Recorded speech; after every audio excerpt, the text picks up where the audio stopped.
Well, what a race. Welcome to this first race, post-race press conference here for British Superbikes at Assen.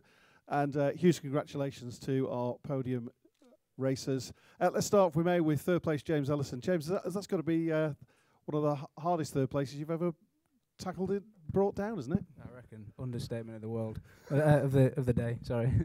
Yeah, it was pretty tough. The first part of it, I said to the boys, obviously we had to run the one. We didn't think the zero would last in these conditions, but I didn't really have the pace on the one. But because we started from pole position, I thought if we can get a clear couple of laps and the guys behind us sort of tripping themselves up, we'll just drop the hammer and try and pull a big enough gap and make it hard work for the guys to catch us. We knew we were going to catch us anyway.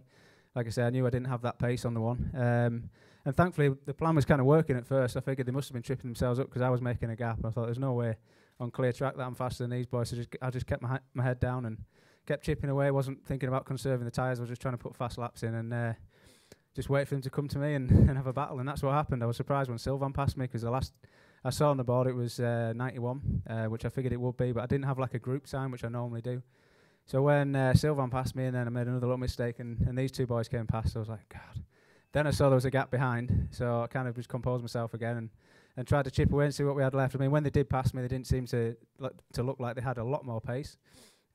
Just kind of very similar, really. So I tried to make a couple of moves and get those podium positions back, and it was just a dogfight right to the end. And I was trying, like I said to the interview before, I was trying not to get too involved, but if it was just these two battling out, maybe I would have just sat behind them and let them get on with it. But with Sylvan there, I couldn't afford to lose a podium, so I kept having to make those moves and make those passes back, and thankfully I put a big naughty move on Sylvan at the end and got third. It was a brilliant race. Thank you for the entertainment, and well done from McCann's Yamaha. In the house. James Ellison. And to BY's Ducati, Shaky Byrne, and Shaky, to come that far back from the on the grid to take a second, got to be pleasing, but I suspect you're a bit frustrated. It's difficult, you know. It's BSB. It's not easy. You know, I made some mistakes yesterday and had two big crashes, and you know, I'm on 16th or 17th on the grid, whatever I was for the start. So, you know, it's nobody's fault but my own. And you know, if I want to keep this championship alive, then I needed a good result. But at one point, I caught up to the group, and you know, I could see, like James said, there was nobody else with us, and it was really strange because you kind of you're so focused on what you know you need to do, which you know isn't necessarily, well, obviously to win a race, but you know to try and take some points back from Leon.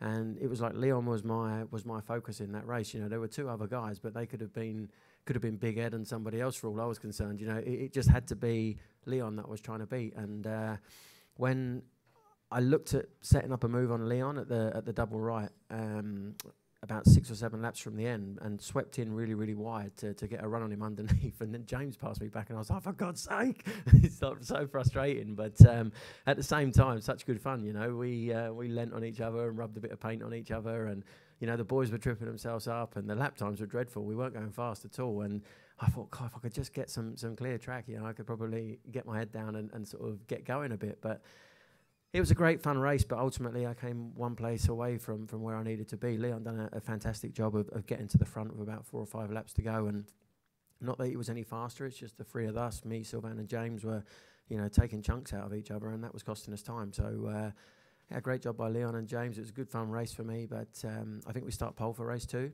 and you know, if I'm gonna keep my championship sort of defence alive, then I need to win race 2 for sure. So we're going all in.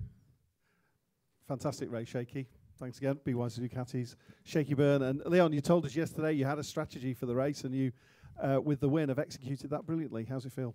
Yeah, it's good. You know, you always have a plan, but this is one of the circuits that it never normally goes to plan because there's always so many in the mix. You know, everyone's passing left, right, and centre. And you know, I had on my board where Shane was, and I knew that it was coming on the back of the group, and I was kind of happy just sitting behind James and Sylvan for the majority of the race. I honestly thought James had the soft tyre on at the beginning because he had a really good pace.